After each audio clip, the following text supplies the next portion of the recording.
اگر آپ اسد صاحب کے مخالف سیاسی مخالف ہیں تو کیا آپ بتا سکتے ہیں کون سی دھارا اسد صاحب جو ہے انہوں نے کہیں یہ دعویٰ کیا ہے کہ میں صرف مسلمانوں کا نیتا ہوں؟ ہندوستان کے اندر بحیثیت ہندوستانی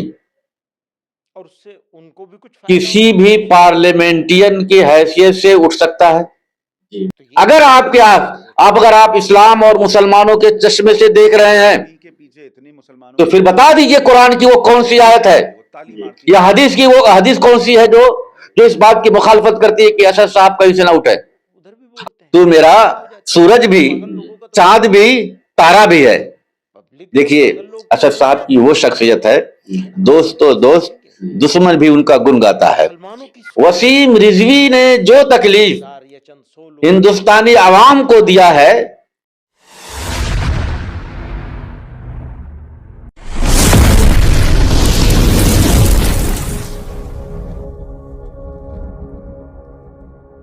وہ جو میرے سامنے مشکلوں کا انبار ہے، اسی سے میرے حوصلوں کی مینار ہے۔ دوستو، میں ہوں آپ کے ساتھ ضیاء خان اور آپ دیکھ رہے ہیں سیاسی اڈا۔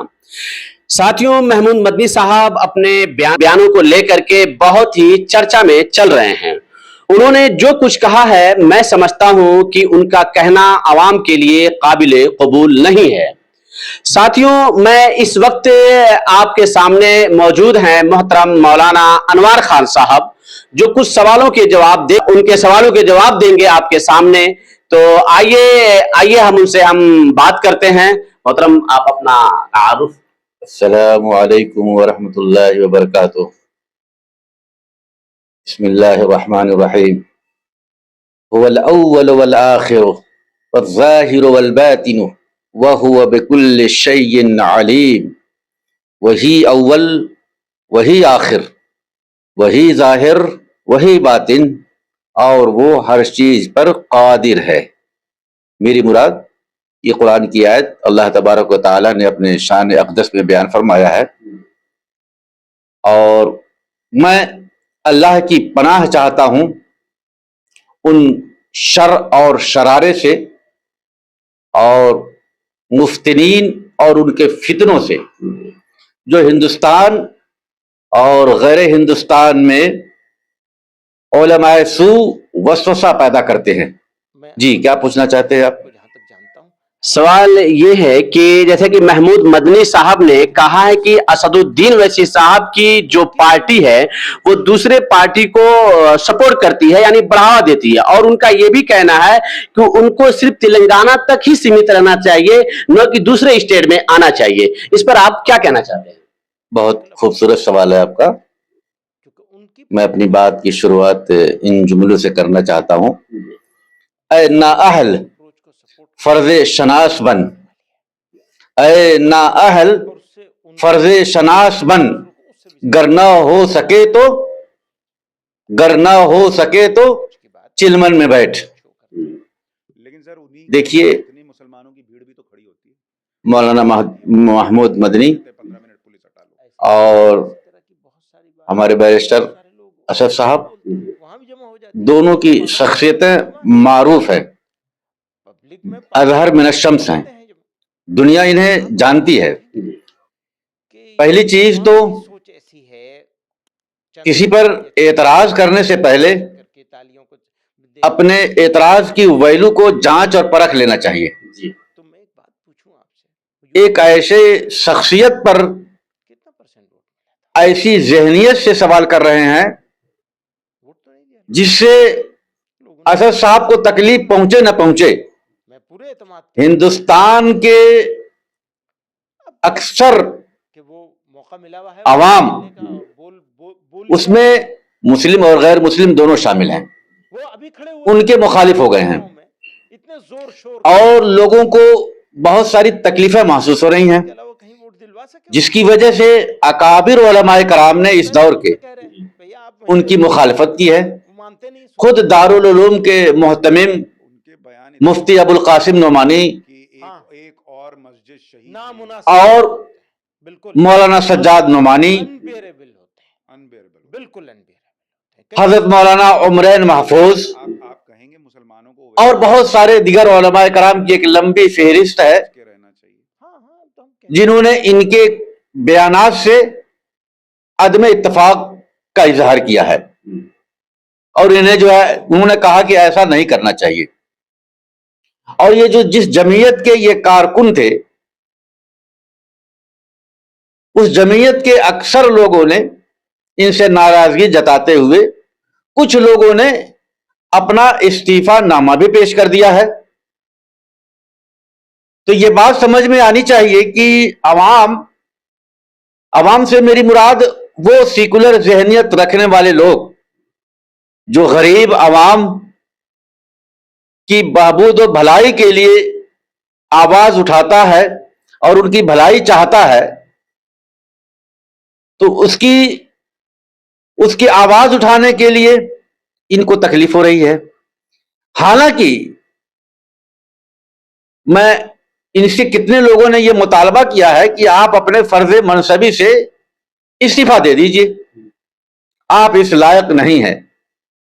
رہی یہ بات کہ یہ لائق ہیں یا نہیں ہیں، ہم سب سے زیادہ تو ان کا ضمیر خود ہی جانتا ہوگا کہ میں لائق ہوں یا نالائق ہوں. میں انہی کے متعلق ایک دوسرا شعر پڑھ کر کے میں اپنی بات کو واضح کرنا چاہتا ہوں. جب بات کر اصولوں کی نہ یاد رکھ اپنائیت کو. جب بات کر اصولوں کی نہ یاد رکھ اپنائیت کو، تو سمیٹ لے